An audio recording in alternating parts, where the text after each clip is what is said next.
Hey guys, welcome to Amity Tracks and welcome to Doors Week. You know, we've been doing this channel for, I don't know, year and a half now, something like that.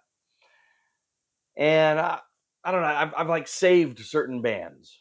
We do these rankings and kind of deep dives into the discographies of these different artists. And, the tempting thing would have been is, kind of at the very beginning, just like, let's do all these great, my favorite bands, just from the get go. But I kind of purposely have tried to space them out. And actually, there's still some of my favorite bands. Interestingly enough, we haven't done yet. On this channel, the Kinks. I love the Kinks. We will do a in-depth Kinks week at some point. But I've been saving these bands, and the Doors is one of them. The Doors is one. Yeah, I knew I could always pull out, and I think people would be interested in. At least I hope. I don't know. Just kind of felt like doing it now. So let's talk about the Doors. I guess it depends on your vintage. I of course kind of came of age and discovered music and all that. After the time of the Doors, that didn't really matter with the Doors because the Doors have always been hugely popular. I don't know if you remember, they had a huge resurgence in the '80s, which is when I discovered them. When I came of age.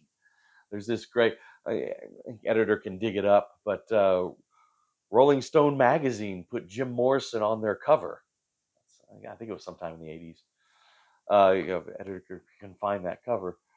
Uh, about this whole phenomenon, like this guy died in 1970, but he's like bigger than ever in the '80s.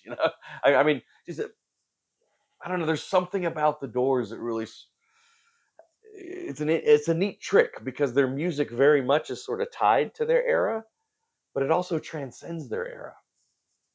I mean, kids these days can get in the Doors and it's still exciting and kind of fresh, and but it's also definitely of its era in some ways. Anyways, it's pretty fascinating stuff. I mean, you've I guess you got to start with Jim Morrison, right? One of the iconic figures of rock and roll ever. And I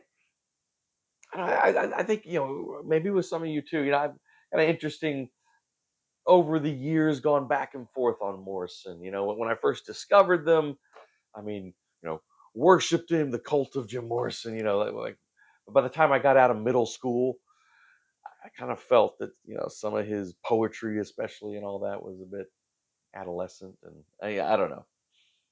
And then so for a long time, I'm kind of Jim Morrison, and then I've come back in my older years and come to really admire him again. Not as not the same way I did when I was a kid, but yeah. So I don't know. You kind of going back and forth, and the thing with the Doors, though, my love of the Doors is really less Jim Morrison, and it's the other three guys.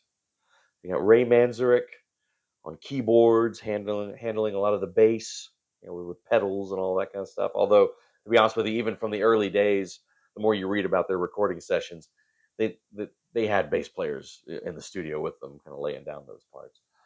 Um, even when they weren't really acknowledged in the in the credits and all that. Robbie Krieger on guitar and John Densmore on drums. It's these other three guys that, to me, like, it sounds like such a cliche to say, "Oh, the Doors don't sound like anybody else."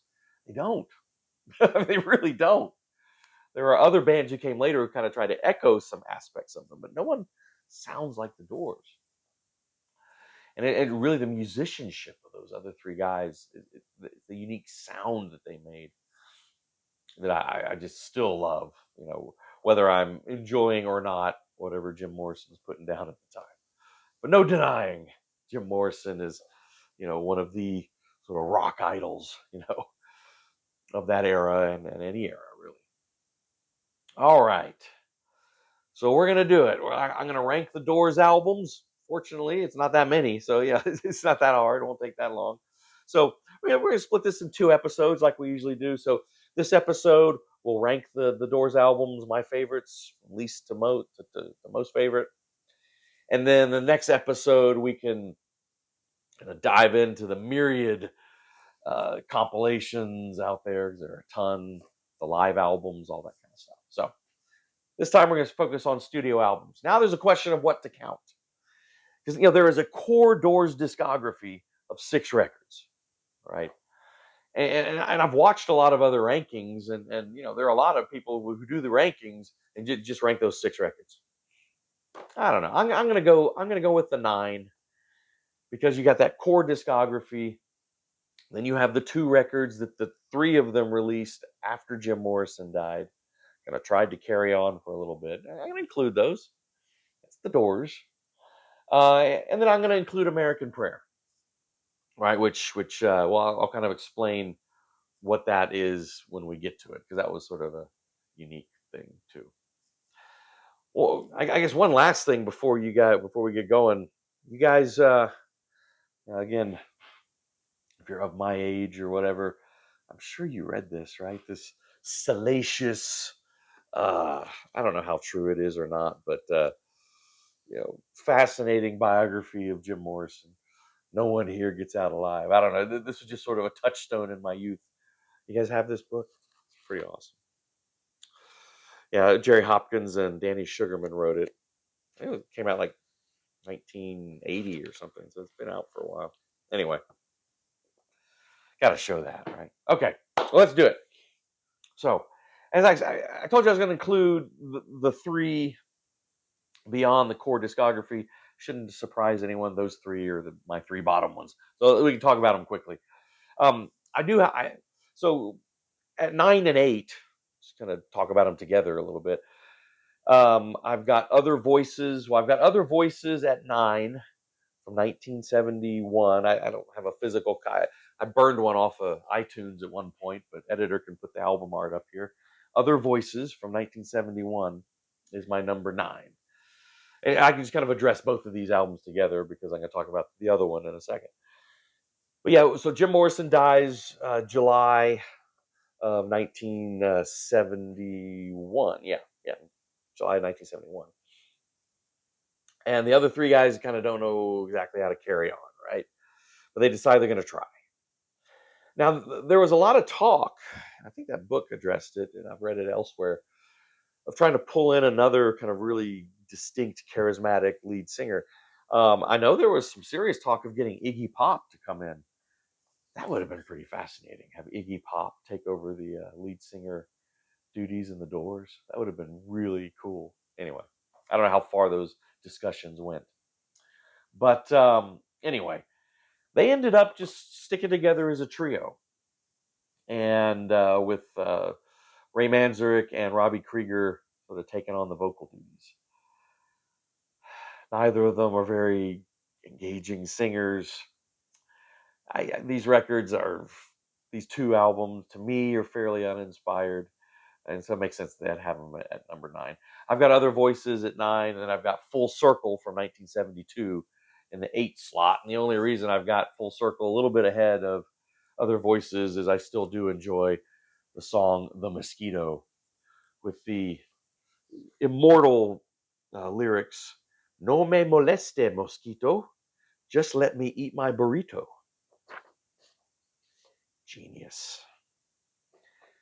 No me moleste, mosquito, just let me eat my burrito. Just let that sink in for a second. All right, anyway.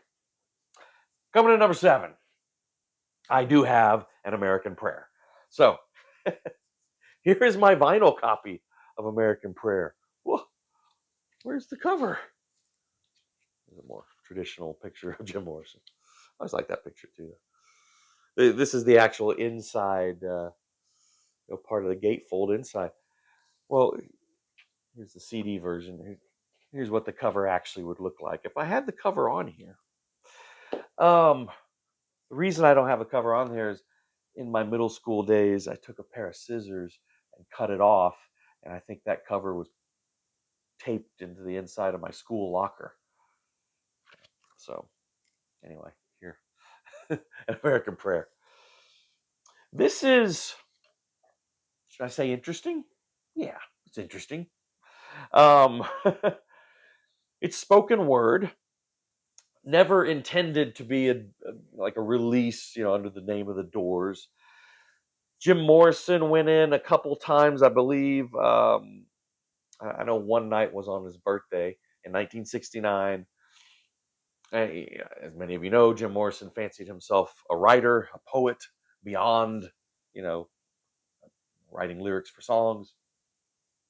And so he went in the studio and was able to lay down some of his spoken word poetry. And, it was recorded and just kind of kept in the vaults or whatever. Years later, after his death, the other three Doors got together and decided it might be an interesting experiment, maybe make some money too, to write and record some music around that spoken word. So that's kind of what this is. There's also actually a killer live version of Roadhouse Blues on there too, for whatever reason. But yeah, so that's what this is. Again, I don't find Jim Morrison's poetry all that compelling. Uh, and so, but yeah, in the booklet here it is. If you want to read his spoken word, his verse. Um, yeah. So anyway, that live version of Roadhouse Blues is just stuck on there as killer, and there was one piece, a ghost song, which I think is by far the strongest. It's kind of cool, sort of jazzy music that the rest of the Doors create around it, and it's actually, I think, pretty interesting lyrically as well. So anyway, it's more of an oddity than a real Doors album, but there you go. Okay, so now we get to the six, kind of the six core Doors albums.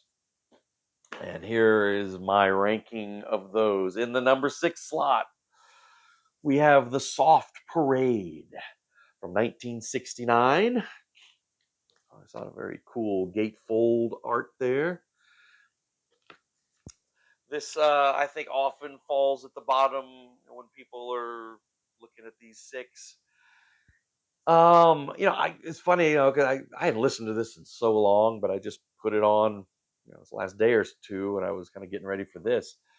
But I actually really liked it, when I was listening to it this last day. But still, I do think it's the weakest of these six. And so they came out of the gate. Their first two records, just incredibly unique, distinct character to them. Trying to sort of evolve it a bit with the third record, and then here, this is their fourth. They Yeah, you got to admire them for trying some new things. It doesn't work, and then of course, then their final two records, they really find a new groove, and then it's over. But so this one is, I don't know, kind of the bastard child in some ways of the Doors discography. It's a little strange, a lot of strings, a lot of horns. Jim Morrison was not really fond of this when they finally finished it. So much so he insisted that, unlike on the other records, the songwriting credits be individualized, just so there's a lot of Robbie Krieger written stuff on here. Jim Morrison actually didn't want his name as a writer on some of these songs because he thought some of these songs were so weak. I don't know what works. Well, of course, the hit off of here is Touch Me. That really works. The horns, the orchestra, they hit that out of the park. That's an awesome song. That really works with these new arrangements. Rest of it, I don't know. Tell All the People, I think, is kind of cheesy. Shaman's Blues, I think, is really good. Yeah, Do It, Easy Ride, Running Blue. None of those really work. The title track, the almost 9-minute, you know, again, more like Morrison poetry with a lot of musical sections to it. That works. You got to be in the mood for that, I think. Wishful Sinful, which is Robbie Krieger's song, or written, but Jim Morrison sung, of course. Wishful Sinful, I think, is gorgeous. I mean, that's kind of the sleeper on here, the deep cut. All right, coming in at number 5. Now this one, I have noticed when I watch some other rankings that man, this one's pretty high for a lot of people. I like it. I mean, out of these six, I like all these, like or love all of these records. And the core six discography. But man, I have seen some people put this as like their favorite or number two or something. I'm like, I don't quite agree with that. But I am putting their third one, "Waiting for the Sun," from 1968, here in the five slot. This one, it was kind of haphazardly put together, um, in part because they wanted to put their sidelong epic piece, "Celebration of the Lizard," which, if you look at the gatefold, "Celebration of the Lizard," and they have reproduced all the lyrics here. But they just couldn't get it together in the studio. I honestly have never thought "Celebration of the Lizard" is that strong of a piece. They started doing it live around 69, 70 a lot. There is it's been released on a compilation, and I will talk about that in the next episode. But there is a studio, like 17-minute full length studio version of it that they did record. I don't know. I guess it would have been kind of cool if they just went ahead and put it on here, but it just they couldn't get a satisfactory version of it, and so they kind of had to quickly, because they were going to do like "Celebration of Lizard" on one side, and then the other side be just a collection of other songs. I think that would have been an interesting record, if they had picked the stronger songs that were on here. But then, so they had to kind of dump "Celebration of Lizard," and there's only one song on here, which is "Not to Touch the Earth," about a 4-minute song, which is one segment of it. It's the only part of it that kind of made it onto here. And so they had to kind of very quickly rush to sort of fill out the rest of the record, write some more stuff and get it on here. Um, so it is sort of to me, kind of a haphazard record. Some of it works, some of it doesn't. "Hello, I Love You" was the big, huge hit off of here. But even a lot of diehard Doors fans don't really love that song. It's kind of a pop confection, interesting thing. Um, Supposedly they settled out of court, but Ray Davis and the Kinks sued them for copying. Is it "All Day and All of the Night"? A little too, as far as the chord structure and everything, a little close to the Kinks song, the Kinks classic. Anyway, I don't know what's good on here. "Summer's Almost Gone" is gorgeous, and that I think is telling. That's a leftover from their early days. They actually had that song, you know, at the time of the debut, but they didn't. They finally just put it on here. Like I said, I think they're trying to. I don't know why they held it back so long. It's a beautiful song. I love that song. Um, "Spanish Caravan" is cool with that flamenco guitar intro. The two, other than "Hello, I Love You," the other two pretty well known songs that always show up on the comps, right? "5 to 1," they're kind of counterculture anthem I've never really enjoyed. "The Unknown Soldier," I find is a kind of war protest song, very more interesting than I love to listen to it, but it is kind of an interesting kind of experimental piece. I don't know. This record just never held together for me, but I do understand that maybe a lot of you guys love it. Let me know in the comments. All right. Number four. So the top four, these four to me are brilliant. These four are 5-star records to me. I love them. So we could quibble with the. I mean, I do have a definitive order. Um, but I mean, if you wanted to argue with me and reshuffle these four in any order, yeah, I'd accept it. I mean, it'd be hard to argue because I think all four of them are pretty brilliant. Here's another one that has, I think, over time grown and grown. Again, watching some other rankings, I've seen some people put this at the number one slot, and that's their second record. But I have it at number four, "Strange Days," 1967, released in the same year as the debut. That was a hell of a 1-2 punch in '67, and in some ways, very much like the debut. A lot of the songs that ended up on the debut and this were all part of their early sets, and so they're almost kind of, to me, they're the debut and this one are almost like companion pieces in a way. This one's a little maybe a little more psychedelic, maybe a little stranger. I don't know. Maybe that's why some people really like it. I really like it too. I mean, like I said, I'd call this a 5-star album, but I still have it in my 4 slot. Um, I mean, Strange Days, Love Me Two Times, Moonlight Drive. It's a great song. And that supposedly that song Moonlight Drive was the very first song when Ray Manzarek and Jim Morrison met. This kind of legendary story where they met on, and then we're like walking along the beach, Venice Beach in Los Angeles. And supposedly that was the song where Morrison kind of had those, it was like a poem at the time, but had those lyrics and shared them with Manzarek. And Manzarek was like, gotta have a band, man. All right. What else? People Are Strange. Such a great song. Yeah. And when the music's over, that 11-minute closer, it's cool. I've never been a massive fan of it. I've always thought that was that would be kind of the weakness for me of the record. Although it's a good song, it's just 11 minutes, and musically, it's a little too close to Soul Kitchen for me. It's kind of the same sort of groove to it through a lot of it. But a lot of people love When the Music's Over. I prefer the epic closer of the debut over the When the Music's Over closer. But yeah, a lot of people love Strange Days. Okay, number 3. In the number 3 slot, we go to 1971. Later that year, Jim Morrison would die in Paris. But L.A. Woman, L.A. Woman, the final most people, and even me, even though I rank the other ones, kind of the last real Doors record, right? L.A. Woman. On this one and the one previous, which I will talk about momentarily.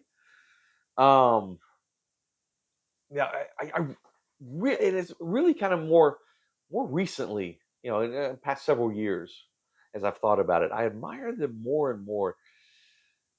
It was becoming diminishing returns. I mean, they had these amazing first 2 records. We're kind of trying to find their way in those middle 2 records, which I've already talked about, and then I think they find their future on these last 2 records and become this gritty, great, hard driving blues rock band.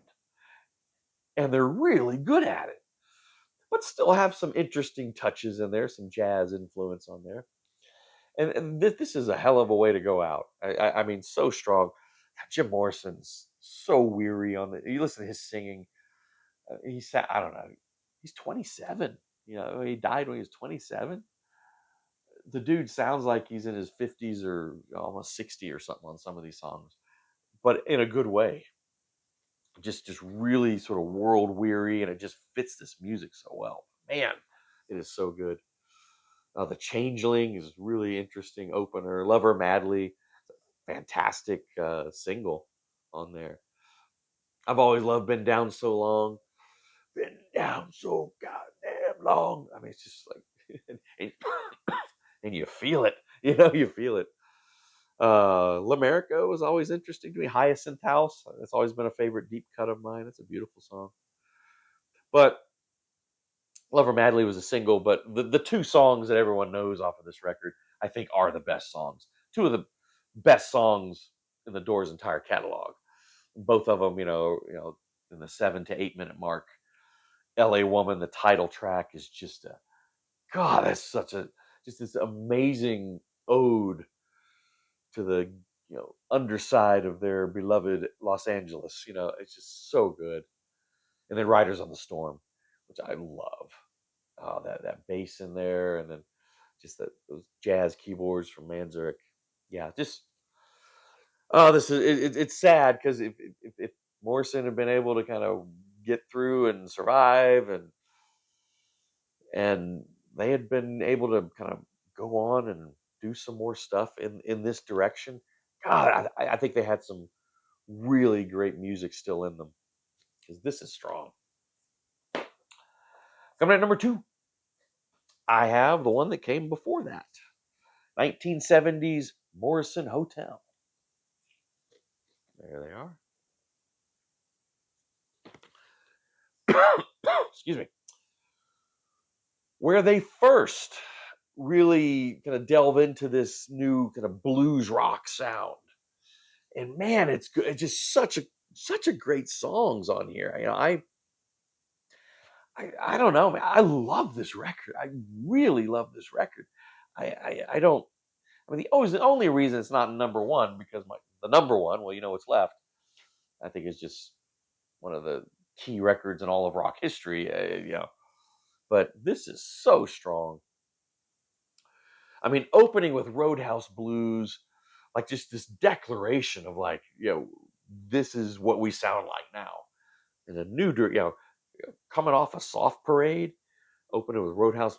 God, that must have been a shock hearing that open this record. Like, whoa, this is the Doors, huh? It's still just a killer blues rock song. The song "Waiting for the Sun," which wasn't on "Waiting for the Sun," but shows up on here, I think is great. Peace Frog, I've loved. I haven't talked about Robbie Krieger enough. Robbie Krieger's I love his guitar playing. Robbie Krieger is such a distinctive guitar player. He can play so many styles. Just that rhythm he's got on Peace Frog is so good. Indian Summer, I think, is great. Maggie McGill, I think, is a great deep cut. It's a great song. Anyway, gritty, awesome blues rock. But you guys know what's left. It's got to be the stunning debut, The Doors from 1967. I would say, I mean, it's between this and Jimi Hendrix, Are You Experienced? Those are the two greatest debut albums in rock history, in my view. It'd be a toss-up which one, but um, as far as which ones I like, which one I like more, um, maybe The Doors, even over Hendrix's debut. But there's nothing. Still, nothing sounds like this. The closest thing to this is the second Doors album, Strange Days. But I just hardly anything in rock and roll comes close to this. I mean, you want to talk about these different styles. I mean, you've got psychedelic, tinges in here. There's blues, there's jazz, there's, I mean, they even do, what the Weil and Breck, Alabama song on there. I mean, just all kinds of elements come together. Ray Manzarek's sound, I think, is strongest on here. His distinct, keyboards, really the heart of of this sound. Those great bass lines he comes up with too. But of course, Light My Fire. I mean, which okay, yeah, maybe overplayed, maybe you're tired of it. I'm not. Man, when that thing gets going, especially in the solos, that still grabs me. It's to this day. And Robbie Krieger, his guitar playing on that is so good. And he actually that was mostly his song. Actually, Robbie Krieger is a great songwriter, really. But I mean, Break On Through, and Soul Kitchen, Crystal Ship, Backdoor Man, uh, taking a blues classic, written by Willie Dixon, but of course, it's a Howlin' Wolf song. The Doors just take it to. What's cool is it's still blues. It's like, oh yeah, this is blues, but they take it to some other place entirely. And that primal shout of that Jim Morrison gives at the beginning is just like it's like Iggy Pop, as far as primal shouts go. And of course, closing with the end, the Oedipus extravaganza, all 11 and a half minutes of it. Yeah, I mean, some of the mother father stuff, I think it's kind of, yeah, I don't know. You got to be in the mood for that lyrically, but man, musically, what a mesmerizing, hypnotic groove that they laid out. Yeah, the use of the end in Apocalypse Now, is just perfect. And cinematic, like so much of the Doors music is so cinematic and is so visual in some ways. I don't know. Yeah, I just think this is my favorite, and it is undoubtedly one of the greatest debut albums ever. The Doors. Well, what do you guys think? Let's hear it in the comments. How would you rank these albums? What are your thoughts on the Doors? And tune in next time. We'll kind of wrap it up because there's a lot of comps and live material to talk about with the Doors, so we can do that next time. Well, thanks for watching, guys, and we'll see you next time on Amity Tracks.